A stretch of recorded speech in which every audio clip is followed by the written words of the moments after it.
Son las 3:14 de la madrugada. Estás tumbado en la cama, con los ojos abiertos en la oscuridad, mirando un techo que apenas distingues. No ha sonado ninguna alarma, no hay ningún ruido extraño en la casa, y sin embargo, algo dentro de ti se ha encendido de golpe, como un interruptor que nadie ha tocado, arrancándote del sueño con la misma brusquedad con la que se abre una puerta en plena noche. El corazón te late un poco más rápido de lo normal. La mente, que hace un minuto estaba completamente apagada, ahora está alerta, atenta, casi vigilando. Llevas años pensando que esto es un fallo, que tu cuerpo, sencillamente, está roto. Pero hay una explicación que casi nunca se cuenta, y que cambia por completo la pregunta que deberías hacerte. Esa hora exacta en la que despiertas, esa vigilia que te atrapa justo en mitad de la noche, ese instante en el que tu cuerpo entero se pone en alerta sin ningún motivo aparente, no es un defecto de fabricación, es un sistema de vigilancia heredado de una época en la que dormir la noche entera de un tirón, con los ojos cerrados, indefenso, en la oscuridad total de África, era, casi con total seguridad, una sentencia de muerte. Durante casi toda la historia de nuestra especie, la noche jamás fue un refugio. Fue el turno de los depredadores. Grandes felinos, hienas, serpientes, casi todos ellos veían mucho mejor que nosotros en la oscuridad, y casi todos ellos cazaban, sobre todo, cuando el sol ya se había puesto. Un cuerpo humano dormido, con los 5 sentidos completamente apagados durante 8 horas seguidas, no era un animal descansando tranquilo. Era, sencillamente, una presa servida en bandeja.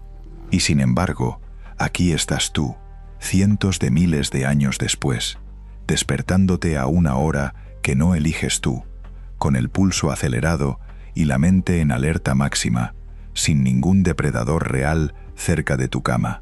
Seguramente crees que esto se debe al estrés del día, a la cafeína de la tarde, o simplemente a la mala suerte.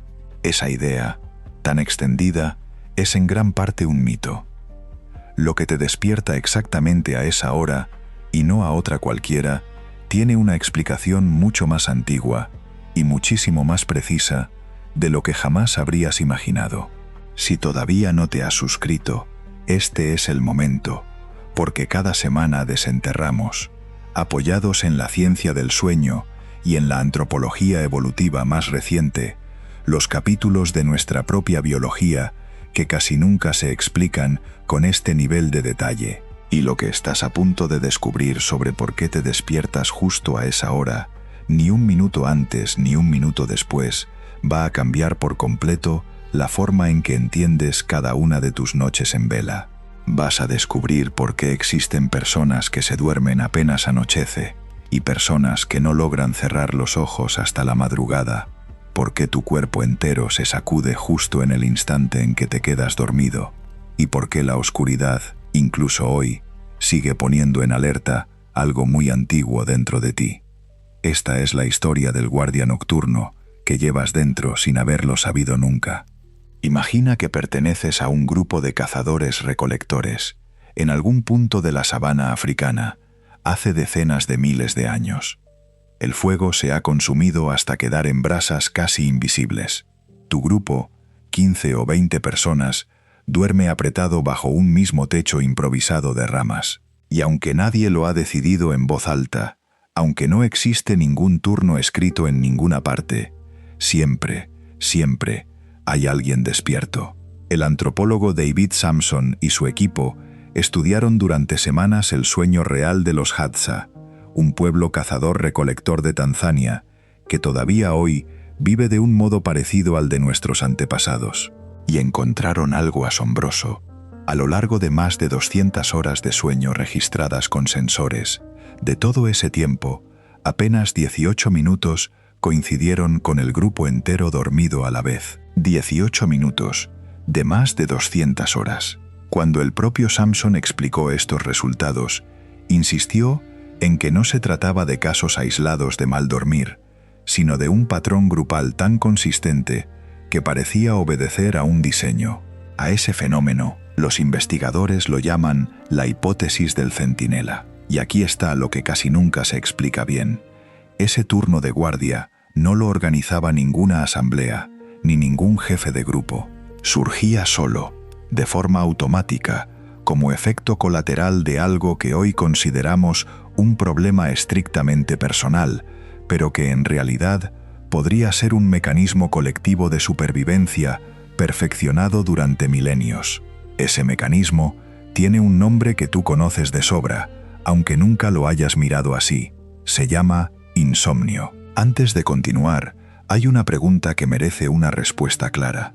Si el insomnio fuera solo un fallo biológico aleatorio, cabría esperar que golpeara a las personas al azar, sin ningún patrón reconocible. Pero no ocurre así. Golpea con una regularidad asombrosa según la edad de cada persona, según el momento exacto del día y según algo que llevas escrito en tu propio reloj interno desde el día en que naciste. Y esa regularidad, precisamente, fue la pista que llevó a varios científicos del sueño a sospechar que no hay absolutamente nada roto en ti. En el estudio de los Hadza, los miembros mayores del grupo se dormían antes y despertaban antes que el resto. Los más jóvenes se quedaban despiertos hasta bien entrada la noche y remoloneaban por la mañana. Entre unos y otros, sin proponérselo, cubrían casi la totalidad de las horas de oscuridad. Ese reparto por edades tiene un nombre poco conocido, pero revelador: la hipótesis del sueño mal sincronizado entre generaciones. Lo que a nosotros, hoy, nos parece un problema familiar sin solución, un abuelo que se despierta sin remedio a las 5 de la mañana, un adolescente incapaz de dormirse antes de la 1, pudo haber sido, en su origen evolutivo, un sistema de guardias nocturnas perfectamente repartido entre generaciones. Ni el abuelo ni el adolescente eligen conscientemente su horario. Ambos simplemente obedecen a un reloj interno heredado que decidió, hace muchísimo tiempo, en qué extremo de la noche cada uno haría más falta despierto. Y aquí está lo que de verdad debería inquietarte un poco. Si esa hipótesis resulta correcta, la etiqueta que hoy le pones a tu propio sueño, ser una persona búho o una persona alondra, madrugadora o noctámbula, no describiría ningún defecto de carácter ni ninguna mala costumbre moderna. Describiría, literalmente, el puesto exacto que tu cuerpo fue moldeado, generación tras generación, para cubrir dentro del turno de vigilancia de tu propio grupo. Un puesto que, decenas de miles de años después, tu organismo sigue ocupando puntualmente cada noche, aunque ya no exista ningún grupo alrededor tuyo, ninguna hoguera compartida y ningún depredador esperando agazapado entre la hierba alta. Lo único que ha cambiado, en realidad, es el escenario. El puesto de guardia sigue exactamente donde estaba, pero el reparto de guardias según la edad es solo una parte de esta historia. Hay algo todavía más profundo, escrito en la propia arquitectura interna de tu sueño, que ningún otro gran simio comparte contigo exactamente de la misma manera. Duermes menos horas que un chimpancé, menos que un gorila, menos que prácticamente cualquier primate de tu tamaño corporal. Y sin embargo, minuto a minuto, tu sueño es considerablemente más intenso que el suyo, con una proporción de sueño profundo y de fase REM mucho mayor comprimida en menos tiempo. Esa paradoja, dormir menos pero de forma más densa, tiene una explicación evolutiva muy concreta y es bastante más incómoda de lo que parece a primera vista. Bienvenido al mundo oculto de tu propio sueño, el capítulo menos contado de tu propia biología. No vas a escuchar hoy la típica lista de consejos para dormir mejor. Vas a entender, por primera vez, por qué tu cuerpo hace exactamente lo que hace cada noche, por qué te despiertas a esa hora concreta y no a otra cualquiera, y por qué, todavía hoy, algo muy antiguo dentro de ti sigue de guardia, activo, alerta, aunque tú solo creas que estás intentando descansar. El estudio de David Samson sobre los Hadza no fue un experimento improvisado. Su equipo entregó a 33 adultos del grupo unos sensores de actividad que registraban, minuto a minuto, cuándo estaban despiertos y cuándo dormidos, durante 20 días completos. Después cruzaron esos datos con una precisión casi obsesiva, buscando el momento exacto en que todo el campamento coincidiera dormido a la vez. Ese momento, prácticamente, no existía. Para ponerlo en perspectiva, si tú pudieras vigilar tu propio hogar noche tras noche durante casi 2 semanas y descubrieras que, salvo unos pocos minutos sueltos, siempre hay alguien despierto, alguien que oye cada crujido de la estructura, cada golpe de viento contra la ventana, entenderías al instante por qué los investigadores hablaron de un patrón, no de una casualidad. No era que unos Hadza durmieran mal por accidente, era que el grupo entero, sin saberlo, se turnaba la vigilancia. Ese hallazgo, publicado en 2017, se ha convertido en una de las piezas de evidencia más citadas hoy por los antropólogos que estudian la evolución del sueño humano. Y aquí viene algo que pocas veces se explica con claridad. Ese turno no dependía del carácter de cada persona, ni de si esa persona en particular era más o menos nerviosa. Dependía, sobre todo, de la edad. Los datos mostraban que las personas mayores del campamento tendían a acostarse antes que el resto y a despertarse mucho antes del amanecer, mientras que los adultos más jóvenes se quedaban despiertos hasta tarde y dormían hasta más avanzada la mañana. El resultado, sumando ambos extremos, era una cobertura casi perfecta de las horas de oscuridad. Ningún miembro del grupo decidió voluntariamente sacrificar su propio descanso por el bien común. Sencillamente, sus relojes biológicos, distintos entre sí por pura variación natural, encajaban entre ellos como piezas de un mismo mecanismo, cubriendo entre todos la noche entera sin que faltara ni un solo tramo sin ojos abiertos. Esto tiene una implicación que quizás nunca te habías planteado. Si tu abuelo se despierta religiosamente a las 5:15 de la madrugada y ya no puede volver a dormirse, no es que su sueño se haya deteriorado por la edad de forma simplemente negativa. En parte, sí, el sueño cambia con los años. Pero según esta hipótesis, ese despertar temprano también podría ser el eco de un puesto de vigilancia muy concreto, el que los miembros más veteranos del grupo llevaban ocupando desde mucho antes de que existiera la agricultura, la escritura o cualquier ciudad. Y si tú, en cambio, eres de los que no logran cerrar los ojos antes de la 1 de la madrugada, quizás no seas simplemente un desordenado con los horarios. Quizás estés cubriendo, sin saberlo, el otro extremo exacto del mismo turno ancestral. Pero el reparto de guardias por edad no explica del todo por qué tú, en concreto, sueles despertarte casi siempre a la misma hora exacta, noche tras noche, incluso cuando duermes profundamente el resto del tiempo. Para entender eso, hay que mirar dentro del propio cuerpo, a una hormona que muy pocas veces se menciona en las conversaciones sobre el sueño: el cortisol.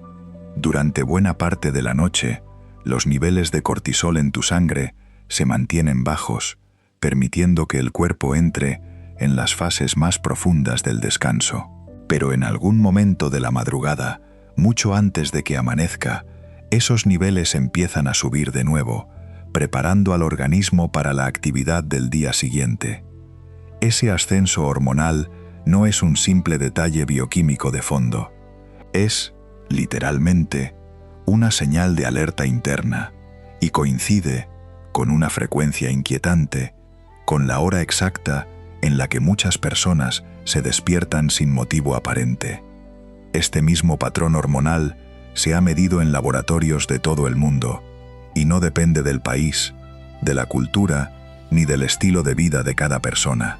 Pero hay algo aún más antiguo detrás de este patrón, algo que no viene de la bioquímica moderna, sino de la propia historia humana antes de la luz eléctrica.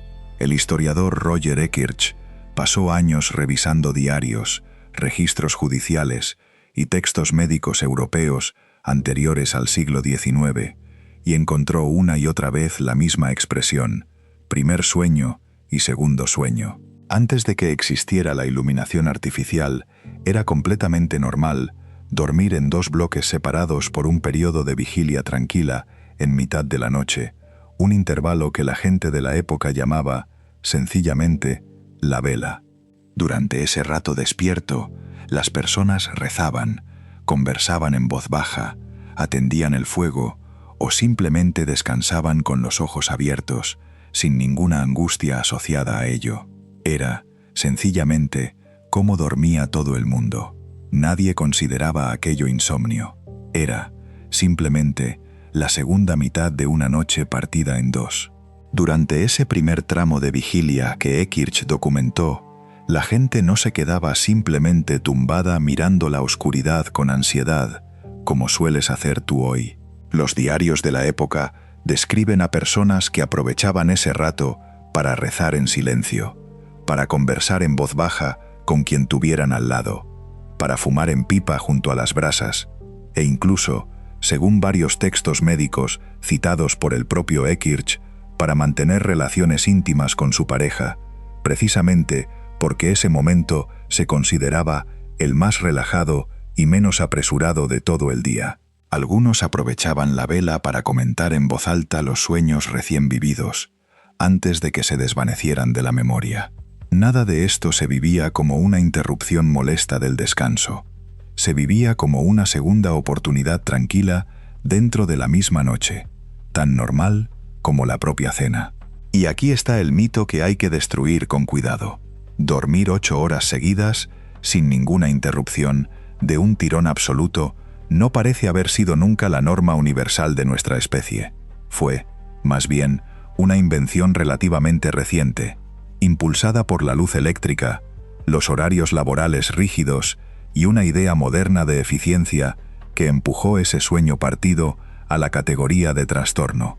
Cuando hoy te despiertas a las 3 de la madrugada y te quedas mirando el techo durante 20 o 30 minutos antes de volver a dormirte, quizás no estés sufriendo insomnio en el sentido estricto de la palabra. Quizás tu cuerpo esté, sencillamente, intentando regresar a un patrón de sueño segmentado que tus antepasados vivieron como algo completamente normal durante gran parte de la historia humana. Pero hay más, y esto es lo que conecta ambos hilos de la historia. Ese pico de cortisol de madrugada no aparece por casualidad justo en ese tramo de sueño ligero que Eckhart documentó en los archivos históricos. Durante ese periodo intermedio de la noche, el sueño profundo ya ha hecho gran parte de su trabajo reparador y el cerebro entra, de forma natural, en una fase mucho más ligera y más fácil de interrumpir. Es exactamente el momento en el que, en un entorno antiguo sin protección, un grupo humano podría permitirse reorganizar su vigilancia sin arriesgar el descanso profundo ya conseguido. Dicho de otro modo, tu despertar de madrugada podría ser la intersección exacta entre una señal hormonal antiquísima y una ventana de sueño ligero diseñada, en su origen, para permitir un cambio de guardia sin coste real para el grupo. Volvamos un momento a la pregunta de por qué unas personas son profundamente matutinas y otras profundamente nocturnas. La ciencia llama a esto cronotipo, y durante años se explicó casi exclusivamente como una simple variación genética sin ningún propósito evolutivo claro, una especie de ruido aleatorio en el reloj biológico. Pero el estudio de los Hadza sugiere algo distinto y bastante más inquietante. Esa variación podría haber sido, en su origen, funcional. Un grupo humano formado únicamente por personas idénticas, todas con el mismo cronotipo, todas dormidas exactamente a la misma hora, habría sido, en términos de supervivencia nocturna, un grupo extraordinariamente vulnerable. La diversidad de cronotipos dentro de un mismo grupo, en cambio, garantizaba que, estadísticamente, siempre hubiera alguien despierto en cualquier tramo de la noche, sin necesidad de turnos asignados por nadie. Esto significa que tu propio cronotipo, ese rasgo que quizás has llegado a ver como un simple inconveniente, para encajar en un horario laboral de 9 a 5, podría ser el resultado de una selección natural que favoreció, durante cientos de miles de años, la existencia simultánea de distintos patrones de sueño dentro del mismo grupo humano. No hace falta que todos los miembros de una comunidad compartan el mismo reloj interno. De hecho, sería contraproducente que lo hicieran. La supervivencia colectiva dependía, en parte, de que unos se durmieran pronto, otros tarde, y unos pocos apenas durmieran de un tirón, cubriendo entre todos ellos el mosaico completo de la noche, sin que nadie tuviera que sacrificar voluntariamente su propio descanso por el bien del resto. Dicho de otro modo, la propia variedad humana de horarios de sueño podría ser, en sí misma, una tecnología de supervivencia colectiva, casi tan antigua como el propio lenguaje. Y aquí está la prueba moderna, casi involuntaria, de que este reparto no es simple teoría. Cada vez que una persona trabaja en turno de noche durante años, o cruza varias zonas horarias en un vuelo largo, su cuerpo se resiste con una fuerza sorprendente, generando fatiga crónica, problemas digestivos y un deterioro medible del estado de ánimo. Varios estudios sobre trabajadores de turno nocturno muestran tasas más altas de trastornos metabólicos y cardiovasculares a largo plazo, precisamente porque se les exige invertir un reloj interno que no fue diseñado, en su origen evolutivo, para funcionar así de forma sostenida. No es que esas personas sean débiles o estén mal adaptadas, es que se les pide ocupar, de forma artificial y permanente, un puesto de guardia que su biología solo esperaba cubrir de manera rotativa, compartida entre distintos cronotipos dentro de un mismo grupo, nunca en solitario durante años seguidos. Y aquí llega la parte que probablemente te va a incomodar un poco. Si tu cuerpo insiste en despertarte antes del amanecer, o si simplemente no consigue conciliar el sueño hasta bien entrada la madrugada, por mucho que lo intentes, quizás no estés fallando a ningún horario moderno. Quizás estés cumpliendo, con una puntualidad casi ridícula, un puesto de guardia heredado de un pasado en el que ese puesto concreto salvaba vidas cada noche. La frustración que sientes al mirar el reloj a las 3 de la madrugada podría ser, en el fondo, la firma biológica de un sistema que funcionó durante casi toda la historia de tu especie y que simplemente no ha recibido todavía la noticia de que el mundo, a tu alrededor, ya ha cambiado. Hay otra pieza de esta historia que rara vez se cuenta y que tiene que ver con cuánto duermes tú comparado con el resto de los primates. Un chimpancé adulto puede dormir entre 10 y 12 horas cada noche. Un gorila, cifras parecidas. Casi todos los grandes simios dedican una parte enorme de su jornada al descanso. Los seres humanos, en cambio, dormimos de media entre 7 y 8 horas, considerablemente menos que cualquiera de nuestros parientes evolutivos más cercanos. Durante mucho tiempo, esta diferencia se interpretó simplemente como una rareza sin más explicación. Pero el antropólogo David Sampson, junto al investigador Charles Nunn, propuso una idea distinta, conocida como la hipótesis de la intensidad del sueño. Los humanos no dormimos peor que el resto de los primates. Dormimos, sencillamente, de una forma mucho más concentrada. Esta densidad de sueño REM resulta todavía más reveladora si miras a los bebés humanos recién nacidos, que pasan una proporción altísima de su sueño total, hasta la mitad en algunos casos, en esa misma fase REM tan característica de nuestra especie. Los investigadores del desarrollo infantil coinciden en que esa fase resulta clave para el cableado inicial del cerebro, para consolidar las conexiones neuronales que se están formando a un ritmo vertiginoso durante los primeros meses de vida. Es decir, la misma estrategia que permitió a los adultos dormir menos horas sin perder beneficio cognitivo parece haberse intensificado todavía más en las crías, precisamente en el periodo en el que el cerebro humano crece más rápido que en cualquier otro momento de toda la vida. Nada de esto fue diseñado a propósito. Fue, simplemente, la solución que la evolución encontró para un problema que no admitía demora: crecer rápido sin poder permitirse dormir demasiadas horas seguidas.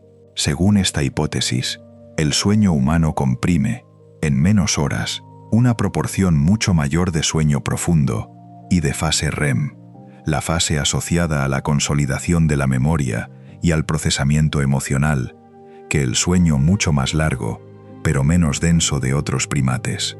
Es como comparar dos formas de cargar una batería: una lenta, extendida durante toda la noche, y otra rápida, concentrada en menos tiempo, pero igual de eficaz.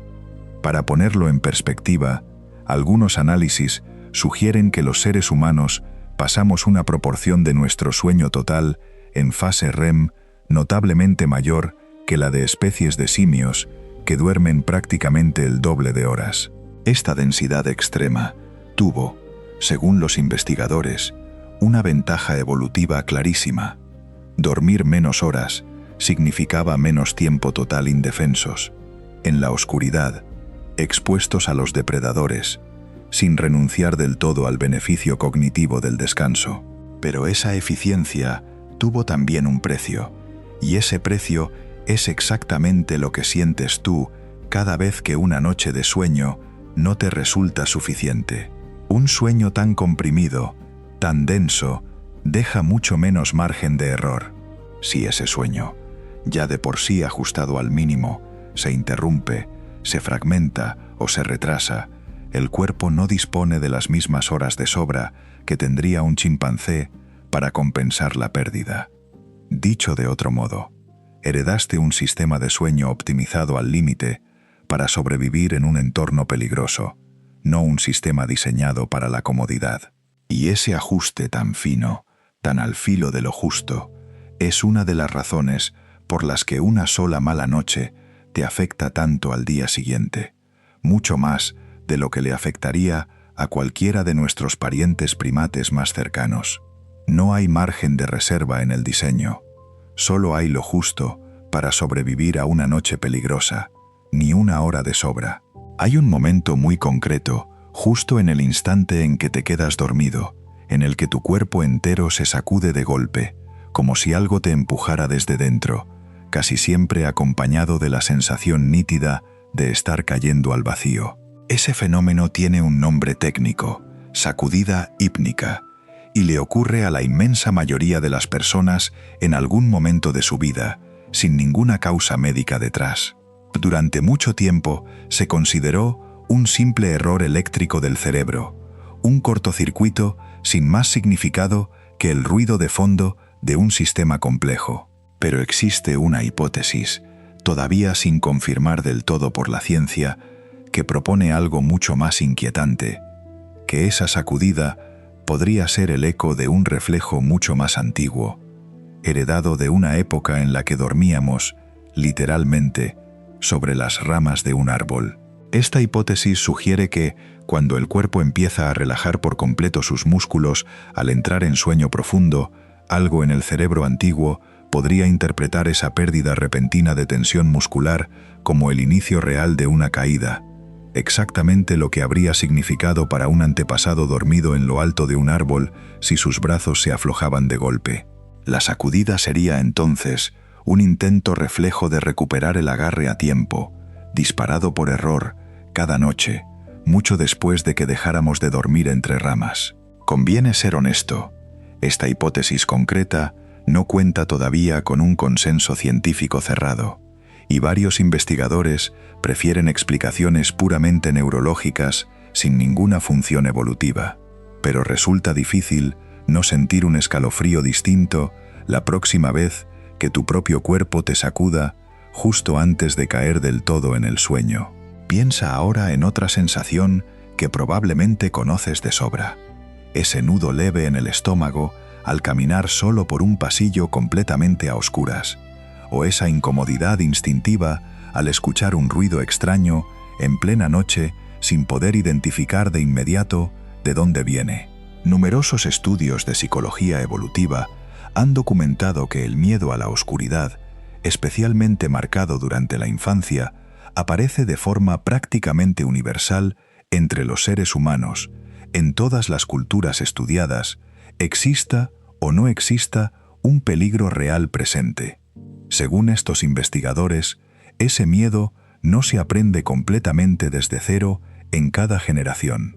Funciona más bien como un programa heredado, una alarma instintiva que se activa automáticamente ante la simple ausencia de luz, exactamente igual que se activaba en tus antepasados de hace cientos de miles de años, cuando la oscuridad sí representaba, de forma literal y constante, una amenaza mortal. Este miedo, además, sigue una curva muy concreta a lo largo de la vida que refuerza la idea de que no es un simple capricho infantil.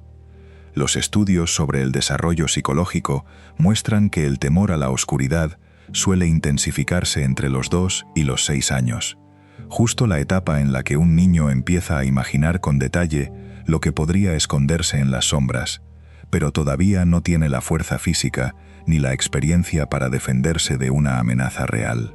A partir de ahí, en la mayoría de las personas, el miedo se atenúa poco a poco, aunque rara vez desaparece del todo.